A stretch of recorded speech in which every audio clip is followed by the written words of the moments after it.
Greetings to the participants of the Ending Age-Related Diseases 2021 conference. This event brings together thought leaders and researchers working on rejuvenation biotechnology with the goal of extending healthy human life. How to convince the public that longevity is a worthy cause? What role is the mindset playing in advancing longevity technologies?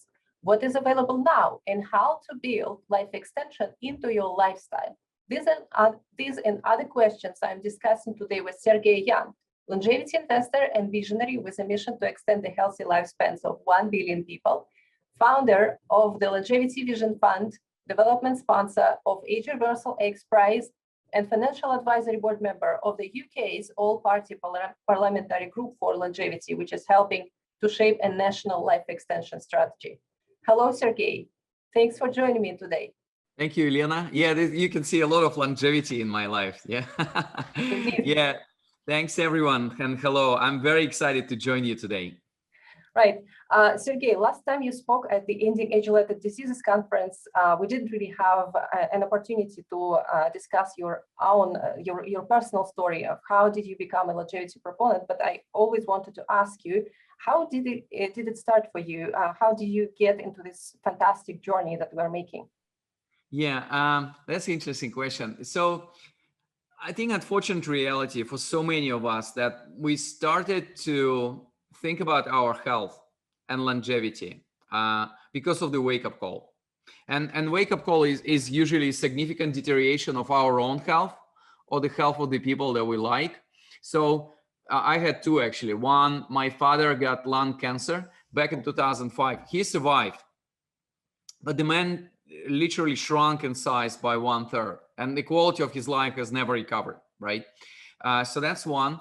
And two, I had high cholesterol level, and I got a prescription to take statins till the rest of my life. And I was not a big fan of this idea. I thought it's, I can do better than just taking medication like every day for the next, at this time, I thought another 40 years of my life. Well, this is where this whole thing started. So I started to experiment a lot with my own health, not as a biohacker, but just understanding like how our body works, what are the rules of the game, why food can be our medicine, why preventive medicine and early diagnostic is important. And what I've done, I started to push people to do health checkups, and some of them discovered early stage of cancer. All of them survived because it was so early. They detected it so early, so they've been able to recover 100%. So they called me up and say, Sergey, you saved my life. And after you receive a couple of calls like that, you're always on the hook. Like there's nothing you can do. You're part of it. So, and everything I do in longevity is me sharing the best of me, of myself with the world.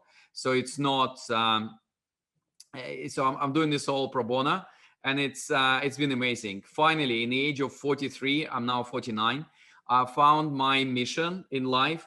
And I feel so passionate that I can change the world. I can make the world a better place, and I bring more health and happiness to people around me. Yeah, well, it's understandable that it was a wake-up call. Many of the proponents of life extension actually experienced something very similar. Some of them, problems with their health, problem with the health of their relatives. And then, it's actually logical that the idea grows big in your mind once you're there, right? Because it's only rational to want to live longer, to be healthy, and to care for your relatives and friends. Yeah, I agree. As I always say, Elena, is health is always important, but never urgent.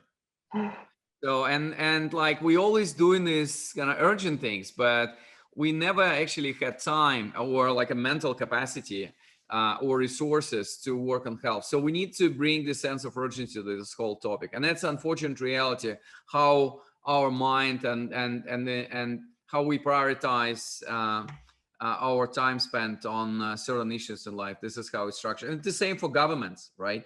Governments are always busy with urgent and important. And until 2020, until COVID times, health of the nation was always important, but never urgent. So that's why, it's often neglected in a government agency. And that's why I just had a presentation today to people who run the national longevity program in Singapore. to this group, or that's why I'm part of UK parliamentary group on national longevity strategy as well, because I do believe that we need to bring this item to the government agenda as well, and the agenda of corporations as well. Obviously, it is in our minds, in our hearts, but I'd like to involve more and more people into that. Okay. Well, it seems to me that the ability to embrace like big ideas like this, like extreme longevity or age reversal, is something exceptional rather than usual. So even when people believe in something, it's not a given that they are going to become active proponents, that they will do something about it, get their hands dirty. So, and I really like that phrase in the very beginning of your book: the best way to predict the future is to create it. What was your secret? How did you bring yourself to become not only a believer, but also a maker of the desirable future? Look, I think in the process of discovering how our body works, I basically realized that we outsourced a lot of health-related decisions to other parties, like to government, to our healthcare system, to big pharma, to big food, like the industrial food producers as well. So like the first thought that I had is like, I thought it's time to take back responsibility for our own health. So that was like a first wake-up call, the first wake-up thought that I received. And I thought I just need to act on that. So that's one. Two, I've been investing for the last 20 years. So investment profession is my profession. So I thought, okay, if I'd like to discover the place, like the best way to discover is actually to do it with the money. And $100 million fund, this is not my money. This is money of investors who trust me to manage that in the best way possible for the planet and for themselves. So I thought, rather than just going through articles, reading a couple of books, why don't I just create a small fund to support the space, support the scientists, entrepreneurs, people who want to make a change and fight age-related diseases. Here we go. We at Longevity Vision Fund looking at 200 companies a year to invest to 10 or 12 of them. And it's been an amazing information flow. It's been an amazing door opener. Well, that's why I decided to write the book, because after seeing all of this, after having discussions with all the interesting names like David Sinclair, George, Bob Langer, Martin Rothblatt, Cynthia Kenyon, and I mean, there's just plenty of names and exciting individuals in our space, as you know, Elena, and our audience as well. I thought I just need to share it with the world. So that's how I decided to be in the driving seat. And obviously, I do have a lot of great role models. And the beauty of today is that to have someone as a role model, you don't need to know her or him. You can just watch their own videos, right? Or speaking, read their books. And like this phrase, the best way to predict the future is to create it. It's just a phrase from the book, either from Ray Kurzweil or from Peter Diamandis, right? And I learned it well before I actually had an opportunity to meet and establish relationship with both of these guys. So again, it's been just beautiful coincidence of these events. Wonderful. Well, congratulations actually on your forthcoming release of the new book. For our readers, I will just say that it's called The Science and Technology of Growing Young, an insider's guide to the breakthroughs that will dramatically extend our lifespan and what can you do right now. So how much time did it take to put it together, Sergey? Oof, yeah, it was, again, it was 3 years journey, and it's beautiful. I mean, it feels so good. The book is probably a few weeks away. We already made it #1 new release in preventive medicine category in Amazon. So it's just a lot of support that we receive from the book. And I am father of 4. So when you write in the book, it feels like you just creating your baby. And this is my first book baby, right? Or baby book. I don't even know how to call it. And it feels that way. And when you kind of starting to write the book, you always think, okay, well, it's just in 1 year, I'm going to be done.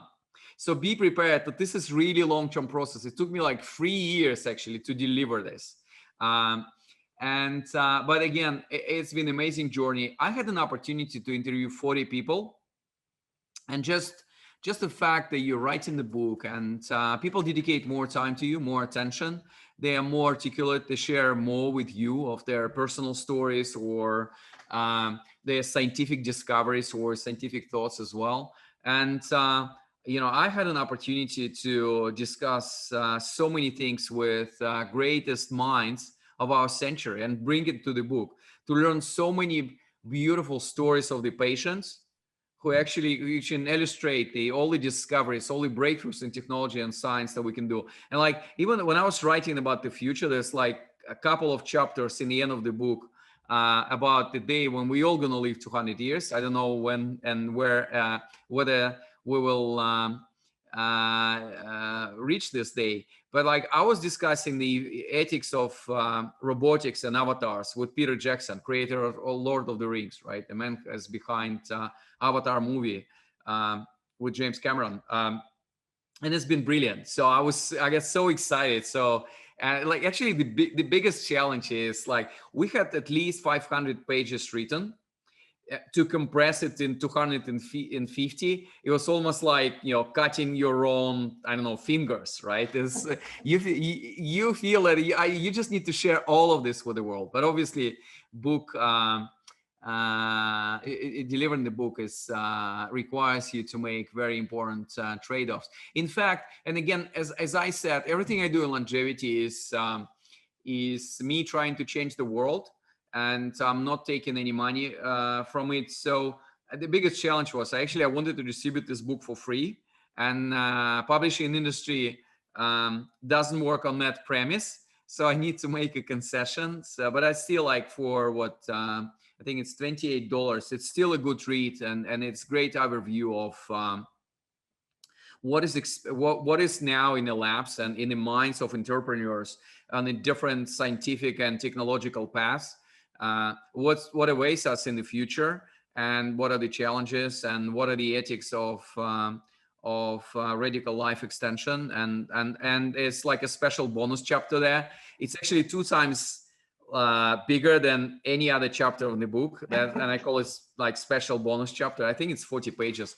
I think it's called Who Wants to Live Forever, and it's what you can do now to live longer, healthier, and happier life. Because a lot of people think, oh, this is great. Now we know technologies. We're very excited about the future, but like, what I can do tonight or tomorrow morning with my health. So this is very important. I thought I need to bring this experience as well, because I know a lot of people who taking a good care of their health, leveraging the best inventions of science and technology today. And I wanted to share with the people, because longevity became such a confusing space. Like, today you read you need to do stem cells injection. Like, tomorrow you read this is not approved by FDA, don't do that. Like, you need to put the butter in your coffee, you need to eat blueberries, and then this blueberries apparently next week you discover that they erode your stomach from inside because they bring in the acid there, and you're like, oh my goodness, like what I should do with my health. And a lot of people actually went to default mode of just not doing anything, saying if this is important enough, this will find its way through healthcare system,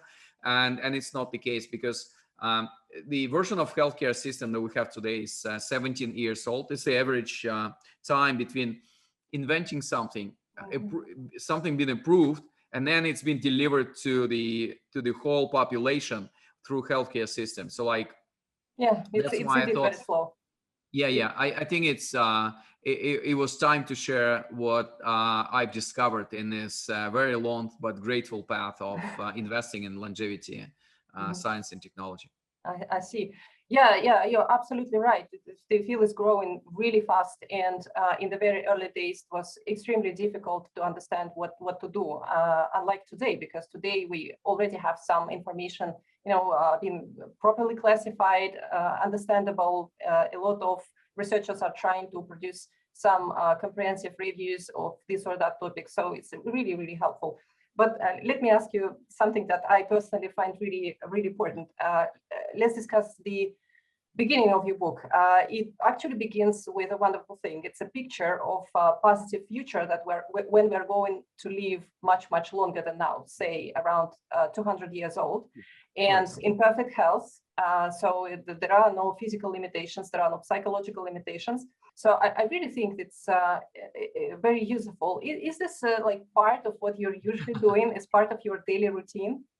Yes, yes, it is. I mean, we obviously all aware of placebo effect. So I'm typical placebo man.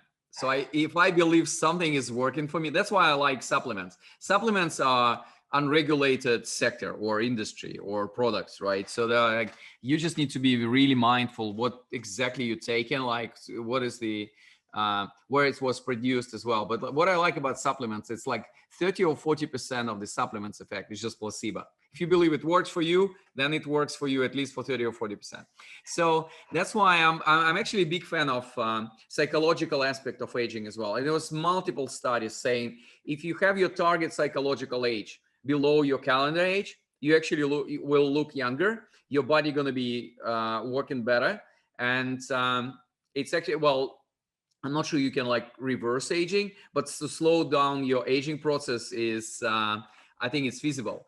I even wrote we done a publication with Alex Zhavoronkov on that one. So that's a fascinating topic. So my motto, like I think it was 2 or 3 years ago, what I started to do, I created a motto, and like every morning and every evening, I visualize myself that I'm gonna live 200 years in a body of 25 years old man. I know it sounds crazy. It's actually, if you look at the current science and technology, it's completely irresponsible promise. But because it's promise to myself, right? I can be responsible, I can be visionary, I can dream about this. So my life has changed completely after I started to visualize that. By a number of reasons. First, it's just the level of energy. I was just running through the stairs like I was really young. When I was a young boy, I became more childish, more open. My level of energy increased almost indefinitely. But the beauty of this mantra is like every morning I wake up and I have 3/4 of my life ahead of me. So this changed like completely my overall mindset. I can plan really big things like changing life of 1 billion people or going to Mars as well. So it's just this whole mental trick of redefining your mindset, but it is very useful in a day-to-day life in terms of supporting your aspiration, expanding the boundaries, and be more brave with your dreams and realization of them. Wow, that's really fascinating. And I don't really think that this is purely abstract and purely placebo. There is something else in there. I read a study several years ago that was focused on identifying how people's physical characteristics depend on what people know about their genes. So the research group decided to tell people that they have genes that like promote resilience. And another group was told, despite having those genes that promote resilience, they were told that they don't actually have them. So no bonus. And it turns out that the group that was told that they have those genes performed better than the other group, despite that the first group didn't really have any extras, any beneficial conditions programmed genetically. It means basically that our mind is more capable of controlling what's going on in our body than we think. And I truly believe that it's really important to have this mindset that will be pushing you towards a positive version of the future, not only because of the physical aspects, but also, as we all know, your mind can filter out opportunities for you if you are seeking those opportunities, if you believe that they are achievable. Obviously, your own mind will become your helper in order to find those ways how you can reach out to your goals. Yeah, I agree with that. Actually, the other hypothesis that I've seen that actually your mind sends signals to your hormonal system, and your hormonal cycle is becoming like a younger one. So that's just the other translation of placebo effect into something that we know about human biology today. So I don't know the answer, but I've seen some studies which actually reconfirms from scientific point of view the importance of psychological aspect of aging. But also, well, let's say your question has another important implication as well. And the beauty of positive mindset is that everyone I talk to, they want to live not only in kind of more years, but more quality years. And quality years means not only health, but happiness as well. So if you are constantly rewarding yourself to become like a more happy person, more positive one, you will actually enjoy your life more. And it's more reasons to extend your lifespan and health span, obviously, as well, and be a happy person. I'm really happy that you included in the book that part that speaks about, attitudes and habits and choices that we need to take advantage of the forthcoming longevity technologies. Would you like to tell me a little bit more about that? Yeah, so we're talking about now, right? What we can do now. Yes. Perfect. Yeah, this is very important. So first of all, you don't need to write it down. We have a plenty of free information like infographics. I just printed out one called 10 longevity choices. It's on SERGEYYOUNG.com. Again, everything is for free. And so what I've developed for Horizon One, I've developed like 5 longevity buckets on the basis of what I learned from other people and what I'm doing personally to extend my healthy and happy lifespan. So 5 longevity buckets are like number 1, and this is the most important, is your regular medical checkups. So when I have my literally 30 seconds on longevity, I just push people to do their annual, like the most comprehensive option of checkup that you can do. And this is not a rocket science. You can go to the hospital next door. They're all aware what kind of scans or diagnostic things you need to do to check yourself against the risk of heart disease, diabetes, cancer. Not sure about neurodegenerative disease. This is rather new challenge that we're all facing because it's coming later or much later in our life after cancer and heart disease risk spike. And the beauty of that these days, if you discover your heart disease risk or cancer risk early on, like for cancer, recovery rates can be up to 90 to 100%, depending on the cancer type, provided that you discover that at really early stage. Obviously, if you're doing this at really late stage, recovery rates can be like 20 or 30%. This is very sad. So it's very important to be really proactive and preventive about your health. So that's number 1. Number 2 is passive longevity. That means that like tobacco smoking takes out like 10 years from our life statistically. I mean, this is so obvious, so I don't even know why people smoke. But like, using your seatbelts, 0 alcohol tolerance while driving. I know a lot of states where you can actually drink a glass of wine and like sit in a car and drive. I'm against that. And you shouldn't just wait until it's going to be prohibited in your particular country or the state. You can just decide for your family, this is your passive longevity routine, just not dying, not doing the risky things. This Monday, 6 a.m., I was on a train from one city to another, and I received email from a very good friend of mine. She's an amazing woman, amazing entrepreneur from California. She's now in Pakistan trying to climb mountain K2. And mountain K2 together with, the other one, I forgot the name of the other mountain, is like the deadliest mountains on earth. So for K2, it's the mortality rates, it's 25%.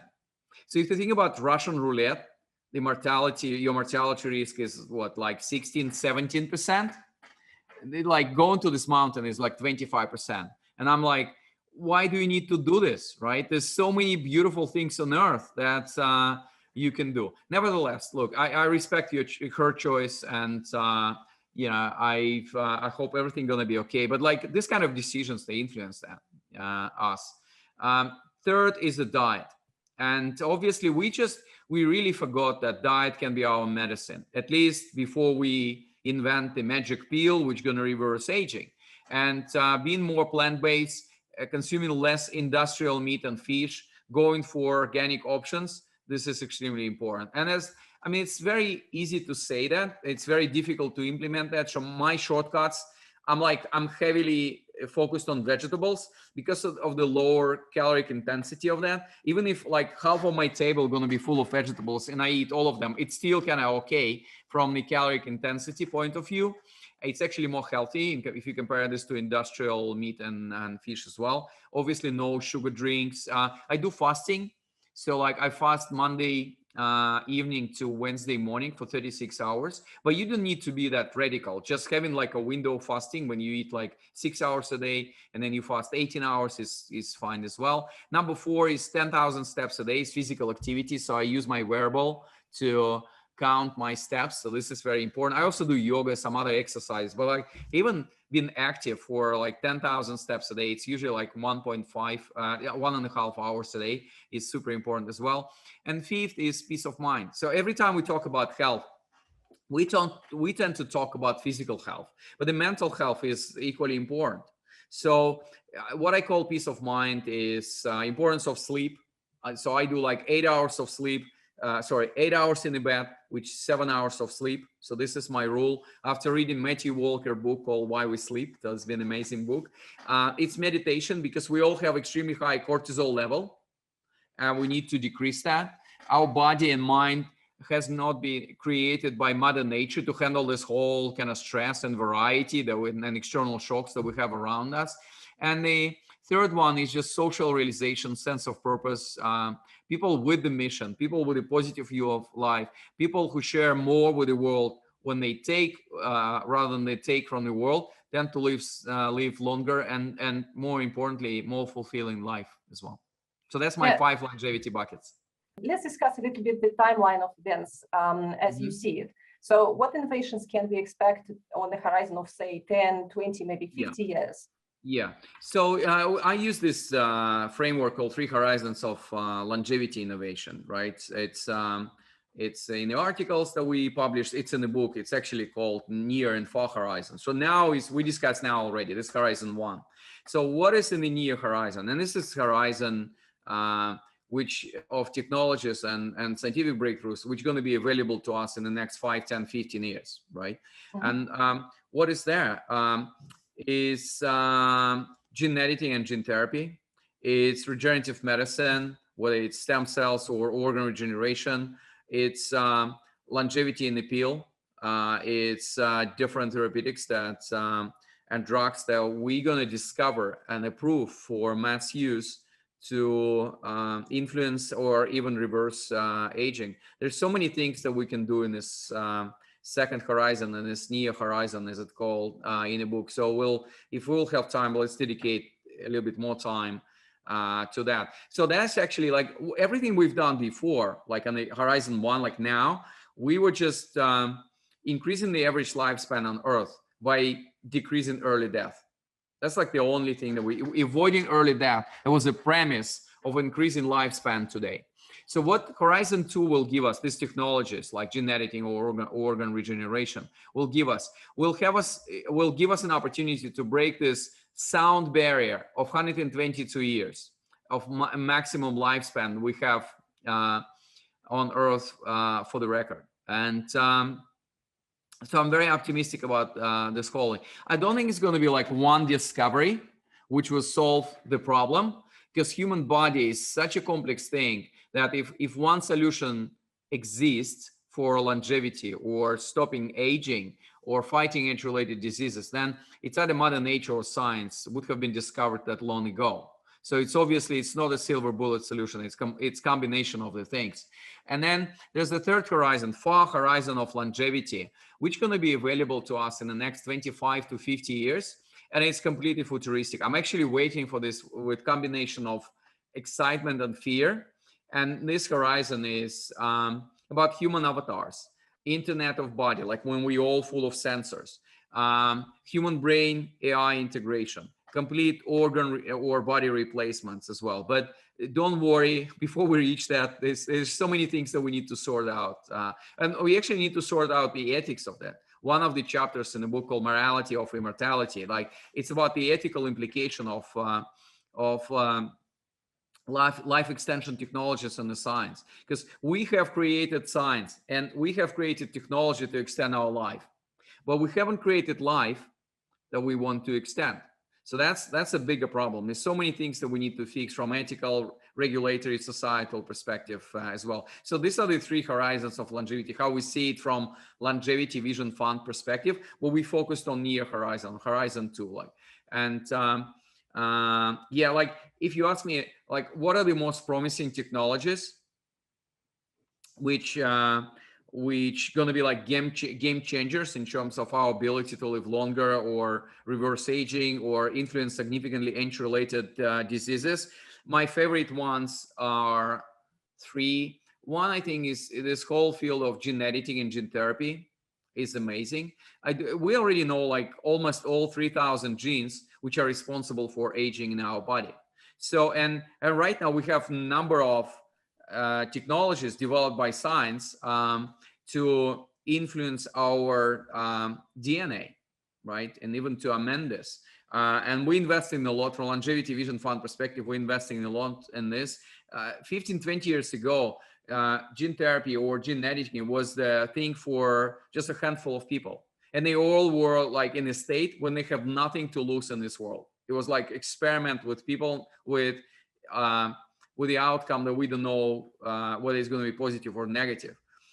Look at, well, let's take Moderna vaccine as example. It's a gene therapy, right? And then a lot of actually COVID vaccines, gene therapy, using the gene therapy. So this is amazing. Like we can change the whole world by this means already. And this is how fast technology and science is developing. Or organ regeneration. Like we invested in a company called like Genesis. It was early supported by Juvenescence and Jim Mellon. They just use our lymph nodes to regrow liver inside our body. So you don't need to wait for organ transplant for 9 to 12 months. A lot of people die because they couldn't really survive through this period. And like one donor liver in like Genesis terms will be able to help like 50 patients in a very organic way. It's a very simple, cheap laparoscopic operations using your lymph nodes to regrow the liver, which supports the function of your current liver, which is obviously not functioning for some reason. This is amazing. And then finally, the third one is longevity in a pill. We so used to like taking like a medicine, drugs against any health-related problem. And we already have quite a lot of candidates for longevity drugs or age reversal drugs like metformin, rapamycin. Well, I don't think it's time to take them unless it was prescribed by your doctor. But like, you know, after TAME trial or any other trials that we do, I'm pretty sure that in 5-10 years time, we will for sure will have a new class of drugs, which is drugs which fight aging, age-related diseases rather than particular disease. And I don't know whether it's going to be current candidates. Like metformin is generic drug. It's been here for like last 50 or 60 years. In fact, I think it is an anecdote from near Barzilai. For TAME trial, there's a trial like use metformin to influence healthy aging. Metformin is actually cheaper than placebo. Can you imagine that? Or it can be the drug developed by artificial intelligence or with the use of artificial intelligence, because AI will help us to completely disrupt the drug discovery process. And these are the things like done our portfolio companies like David Berry and Valo Health. They just had a huge investment from Khosla Ventures there, or Alex Zhavoronkov and in Silica Medicine, good friend of ours who just raised 255 million literally last week to support development of their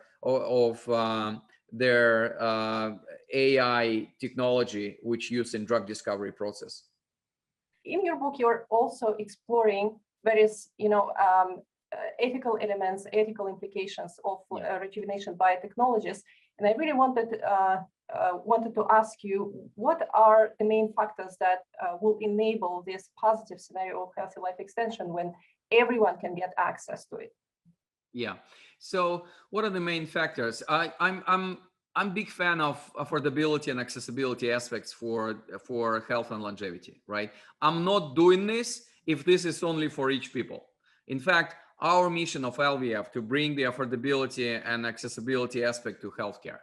So the beauty of this is, well, number one, we basically supporting technologies which can bring out the cost of current intervention or solving current health problems down by 10 to 20, not percent, times. So like we invested in a company, Eco Imaging, and they bringing the cost of ultrasound devices down by factor of 25 to 50 times, right? Or Freenome, liquid biopsy diagnostic for cancer. They started with colon cancer. Oh, this will bring the cost of early diagnostic of cancer down by 5 to 10 times. This is amazing. And there's so many examples in our portfolio, and there's so many people I know that if you use proper combination of science and technology, you will actually be able to decrease the cost of healthcare again by many, many times. And let's look at US. US got like 18% of GDP spent on healthcare. This is the most expensive, and unfortunately, by some of the indicators, one of the most inefficient healthcare systems in the world. And I say it with a lot of love. Okay, so I love doctors, right? But we just need to empower them with a lot of new technologies, right? And give them more time to spend with the patients rather than on bureaucracy. Like, half of the data exchange on our health is happening through fax machines still. I think it was UK prohibited the purchase of fax machine for national healthcare system last year. My goodness, when was the last time you've seen fax machine? Yeah. So I think it's very important to use this technology. I think it's very important to use this prevention concept, because treating something early is 10 to 20 times cheaper. Again, in comparison to us reacting this in a reactive symptomatic emergency way, trying to treat it in the in a really late stage. And it's all, I do think that longevity is the one big thing which can brings our society together, which can close this inequality gap, because so many nations are divided today. I want to unite the nation, and I want give people more time to spend with their loved ones, with their kids, or doing more like a social work, or realize themselves, or fulfill their dreams, follow their passions. So that's the opportunity that we all have. But I do think we need to be more responsible for that. Again, as where we started, we delegate all the decisions about our health to healthcare providers, to doctors, to big food, to big pharma, to the government. But I think it's time to take back responsibility for that. And we need to be partner in this whole ecosystem, right? We shouldn't be like the only ones who's making our health related decision. We don't have to, right? We don't have a degree and experience to do that. But like being an equal partner in this dialogue is extremely important as well. And the same goes not only to our health, but the health of the planet.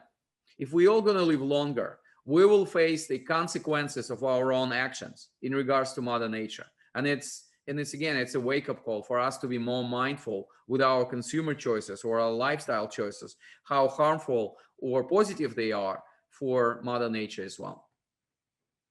Yeah, I completely agree with you. And in my mind, longevity and extended lifespans are extremely important piece of the puzzle when it comes to increasing, our intellectual capacities, because people need time to learn, to come to some realizations, to have more insights about life, about society, about global problems and such.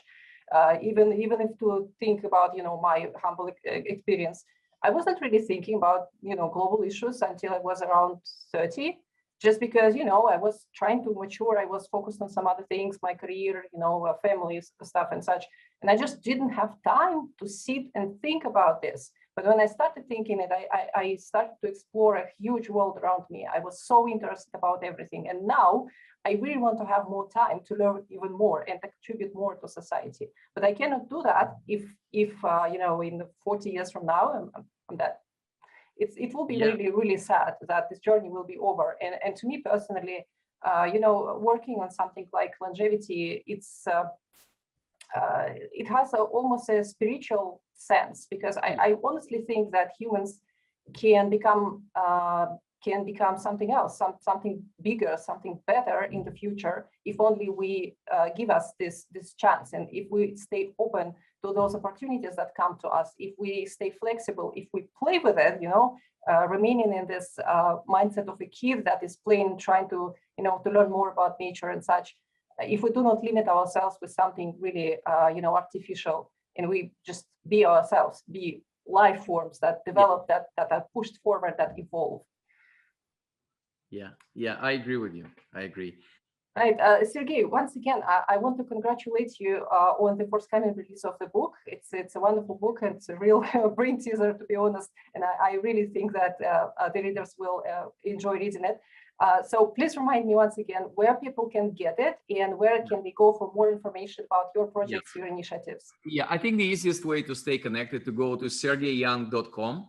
And there's plenty of information that we share from the bottom of our heart about what is actually happening in longevity science and technology. We put together a beautiful offer, like pre-order offer for the book. So if you pre-order the book today, you'll get like free access of Longevity Academy. This is 12 videos done by me, and each video is like 10 minutes explaining, all of the technologies, all of the pieces of science, so what you can do today, what awaits us in the future.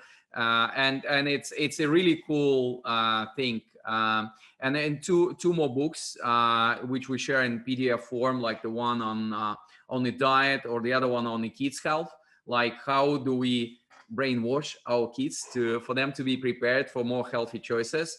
But in a nutshell, it's really just pre-ordering the book, and I'll be really grateful for your support, because we need to have more books on longevity. We need to have more positive books which explain people why they need to be more active in their own healthy choices, and to be part of our circle. And that's it. So you can go to Amazon, you can go to SERGEYYOUNG.com to the book page and pre-order that there. And all proceeds from this book, like all proceeds from my longevity projects, will be reinvested back into longevity. So that's again my promise to myself and my mission. And in the end, I really wanted to say thank you to everyone who are consider themselves as a longevity enthusiast or the part of the our field, which fights with aging, with age-related disease, or fights for longevity, whether it's radical human life extension or just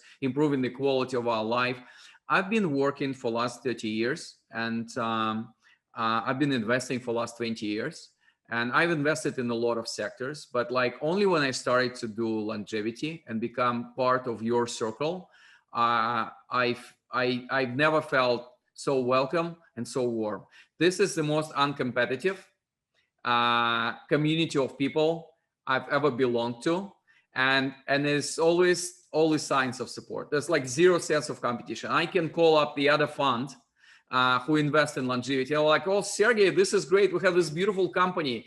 Just invest with us. It's every scientist I've ever reached out, there was, Sergey, you know what? I don't think we need to take money for that. I'll just help it to you for free. And it's been really amazing. Every pro bono organization or every community of people will saying longevity, great, Sergey, let's unite the forces, let's change the world, let's make the world a better place. So I wanted to finish our discussion today with a huge thank you to all of you, to our audience, and to people around you for making this change, and for accepting and welcoming me a few years ago to this amazing community of people with great heart and great minds. Thank you. Thank you, Sergey. Thank you for joining me for this interview, and I wish you a successful launch. In the meantime, please enjoy the rest of the conference. Thank you. Stay healthy and happy, and enjoy the conference, please.